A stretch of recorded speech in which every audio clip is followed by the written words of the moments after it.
مبدئيا كده مالكش دعوه بشكل. السلام عليكم.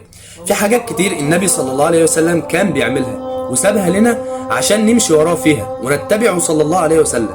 مش فرض، لكن ثوابها كبير جدا، وساعات بتكون سبب في النجاة يوم القيامة. النبي صلى الله عليه وسلم قال: من رغب عن سنتي فليس مني. وقال كمان عليه الصلاة والسلام: فعليكم بسنتي وسنة الخلفاء الراشدين المهديين. السنن دي مش مجرد تفاصيل، دي علامات حب. كل مرة بتعمل سنة كأنك بتثبت لنفسك ولربنا انك فعلا بتحب النبي وبتتبعه وبتقلده في كل حاجة. والأخطر اننا بقينا نعرف سنن كتير بس مش بنطبقها. عشان كده السلسلة دي هتحمسك وتفكرك وتخليك تبدأ خطوة جديدة. تابعني في سلسلة السنن المنسية عشان كل فيديو سنة جديدة، وكل سنة أجر كبير، وكل أجر كبير تقرب لرب العالمين.